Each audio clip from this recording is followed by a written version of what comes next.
تورکیا پەیوەندیەکانی بۆ پێدانی فیزا لەگەڵ عێراق و هەرێمی کوردستان ئاسایی کردەوە و بە چەند مەرجێک هەموو هاوڵاتیەک دەتوانێت فیزای تورکیا وەربگرێت.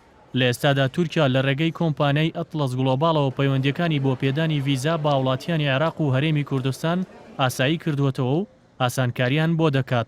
بەڵام چەند مەرجێکی لەسەر هاوڵاتی عێراقی داناوە. بەپێی مەرجەکان پێویستە ئەو کەسە پاسپۆرتەکەی باوەڕپێکراو بێت و فیزای شنگنی پێوە بێت یان چەند جارێک سەردانی تورکیای کردبێت یاخود 15,000 دۆلاری دڵنیایی گەڕانەوە بدات بەو کۆمپانیایی فیزاکەی بۆ وەردەگرێت. تێچۆکەی زۆر کەمە تقریبا دەوری 100 دلار هەم لە هەولێر بێ هەم لە سلێمانی بێ هەم لە هەموو عێراق بێ ئەتوانن بە 100 دلار مەسەن ڤیزەکە وەرگن و مدەی ڤیزەکەش لە شارەکەی خوانە لە دەوری 100 دلار لە دەوری 30 ڕۆژ بۆ 5 ڕۆژی پێچێ و ئەنی بێ سەردانی شوێنە بکەن تەنها سەردانی بریکاری سەرەکی کەن و کێشەکان زۆر ئاسان بوو.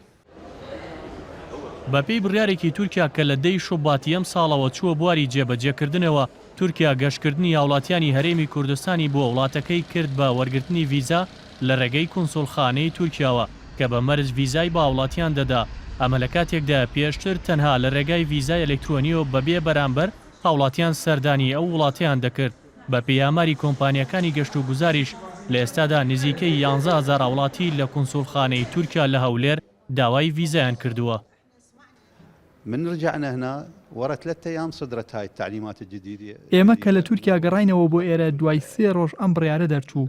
فیزە ڕاگیرە بۆیە نەمانتوانی بگەڕێینەوە بۆ تورکیا. سەردانی قونسوڵخانەی تورکیامان کرد لە هەولێر تا بتوانین لە ڕێگەی ئەوانەوە فیزا وەربگرین بۆ گەڕانەوەمان بۆ تورکیا بەڵام تا ئێستا وەڵاممان نەدراوەتەوە.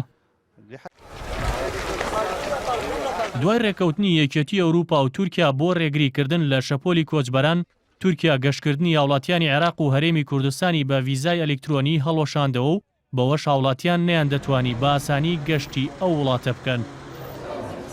ئاواد مەحمودیان ئارتی، سلێمانی.